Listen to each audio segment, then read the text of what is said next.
Welcome. Welcome. Welcome. Welcome. Welcome. Welcome. Welcome. Welcome. Welcome. Welcome to Motivos Magazine's Resilience Edition. Resilience Edition. Resilience Edition. Resilience Edition. Resilience Edition. Resilience Edition. Resilience Edition. Resilience Edition. Resilience Edition. Resilience Edition. I am Janae Chiswick Aguero, founder of Motivos. This is our first issue of our 14th year imprint. Our content covers self-expression, cultural and community engagement, and college and career exploration. Enjoy the following messages from our contributors and consider supporting Motivos and our youth media mentorship program by subscribing from our website.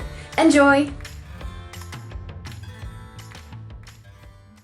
My name is Liz Mario Ortiz, and I've been writing for Motivos since August of 2017. I'm James, and I'm from New York, New York.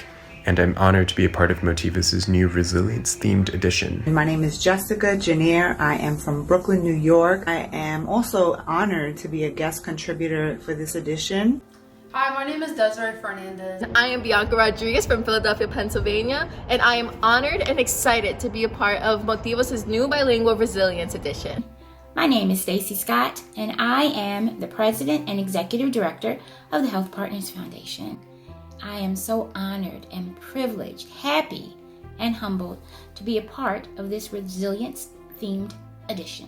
Soy Jorge Arturo Agüero, oriundo de Ciudad Neyli, Costa Rica, y el columnista de Yo with the Moral. My name is Karima Font, and I'm from Philadelphia, Pennsylvania. I am so excited to be part of Motivos' new Resilience-themed edition. My name is Fernando Torres. I gotta start by, saying quite impressive and very honored that I am to be interviewed by the Motivos youth team. My name is Mia Concepcion, and I am the 2019-2020 Youth Poet Laureate of Philadelphia. This is Lucilenia Loeb, and I am coming to you from Philadelphia, Pennsylvania. Hi, my name is Natalia, and I'm incredibly honored and humbled to have been chosen as the inspiration in our community for Motivos Magazine Resilience-themed edition. Abuela. Beneath the stark sheets in that hospital bed, that dead man's crib, I still see so much life. That ruby red flame of a head of hair envelops gray wisps, yet all the heat is still there. Those fragile bones tapping on the rails are still your swishing, swaying hips. Beneath those tired, fluttering eyelids is a fiesta. As a Cuban-American Yuma, I was able to briefly experience the duality of the Cuban persona. I learned about both sides of a lifestyle and a value system different from my own. The obscurity that clouded my conscience cleared as the diversified nature that lines the highways, the humanity, resilience, and familial values of my own people, and the vibrant living timeline that is Havana, have all become fragments of my own identity. No matter how big or how small a situation may be, change will never happen without resilience. One must go out and challenge their opponents and see what becomes of their resilience. I noticed for myself that if I'm down, depending on the situation, I feel better mentally if I'm around people. Also, I enjoy their company and talking to them. Once I'm around people, my mind allows me to focus on the good and it blocks out negative thoughts. Blocking out negative thoughts will lead me to have a better day. El secreto de cómo salir adelante de cualquier mal momento o circunstancia. Y es sumamente fácil, es solamente aceptar nuestros errores, amarnos y aceptarnos como somos y tener fe de que todo va a salir bien. Así que muchas veces vamos a caer, pero ahí estando allá abajo vamos a hacer unas push-ups para levantarnos más fuertes, retomar nuestros proyectos, retomar nuestra vida y seguir adelante. Así que mis motivos guerreros, vamos a luchar con fuerza para cumplir nuestras metas. Hacia adelante. I want to remind you that no matter what happens, no matter the adversity that comes into your life, the traumas or the situations that may test and challenge you, that you should always know your worth, that there is nothing that can take away your value. And so when you remember that, it helps you to be resilient. It helps you to develop perseverance. It helps you to press on and to look up and beyond the past and the circumstances and look optimistically at the future. Self-harm might seem extreme, but if there's one thing that I want people to take from my story, it's that no matter how extreme someone's behaviors may seem, no matter how much we think we can't understand their actions, there is always something within everyone's story to which we can relate, and others' actions are often rooted in human instincts, needs, and emotions that are fundamental and shared by all of us. And if we can recognize this, if we can recognize that there's something to relate to and then look for something to relate to, that is where we start to create empathy and compassion. That is where we create a sense of worthiness and belonging for someone who may have felt shamed, isolated, and judged for their whole life. Those going through a tough time, reach out. As scary as it may be, you'd be surprised by the amount of love you will receive. You're not a burden, you're not selfish for asking for help, and you do deserve to be happy. Arriving at that place of happiness may be the hardest task you undertake, but it will be the most rewarding investment you can make for yourself. You are worth that investment.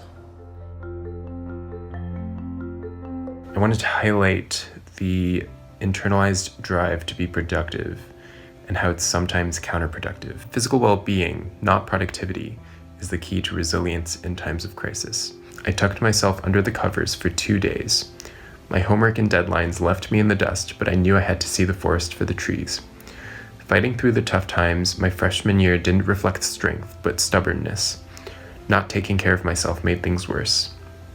To me, resilience is not the ability to brave through a storm, but to know when to batten down the hatches. Cliché sayings aside, especially in the light of coronavirus, our health is deeply tied to everyone else's health. When we stay at home, we're taking responsibility not only for ourselves, but for our community. This edition, we're covering 3 specific topics, which are time management, resources and support, and emotional well-being. Do not be ashamed. Speak up for yourself, and know that it's okay to take a semester off, to take a week off, to do self-care, and to make sure that you're okay. If you need help, to find somebody to speak to, reach out to a teacher, reach out to a friend, find someone to speak to, especially now where we're isolated and quarantined and away from our typical patterns. It's more important than ever. My piece in the magazine is called Finding the Path to the Stars, which is about aerospace engineer named Fernando Torres. Torres had to overcome many obstacles and challenges to become as successful as he is today. One being immigrating from Venezuela to the United States at just 15 years old. He's a prime example of what it is to accomplish the American dream with hard work and determination. Find the people that will inspire you and help you. Build a network of people. Build a network of very positive people that will help you along the way. Continue to get experience. Continue to get knowledge. Continue to build who you are. I think the dream is alive. Just keep working hard at it. And keep dreaming. Pursue your dreams. Don't give up. I'll say you'll probably find a lot of roadblocks along the way, but the more you keep trying, I think the more you'll find yourself that you'll continue to look at the light at the end of the tunnel, and you will get there. It turns out that a lot of us, we put off doing the things that we were meant to do. We put off doing the things that bring us the most happiness, the most satisfaction, because we find ourselves waiting. And we wait for all kinds of reasons. We wait for the perfect day, the perfect moment. We wait until we have more money. We wait until the kids are grown. We wait until we have a better job. We wait until, well, you get it. We wait. But now more than ever, it's time for us to stop waiting. We need to be resilient because there are some really difficult things going on around us right now. But we're going to get through it. And when we're on the other side, let's hope that we can all be a little kinder. Let's hope that we can be more loving, more generous. Let's hope that we can help one another. Because at the end of the day, we're all we have. The arts have value. And I've learned this as I've gone through my journey with Motivos, writing articles, interviewing billboard artists such as Christian Daniel, or interviewing nurses and people that run theater companies such as Gabriela Sanchez. It's something that I have a really deep appreciation for. And through Motivos, I've been able to pursue this part of me that for a long time I was told not to pay any attention to. Don't give up on it.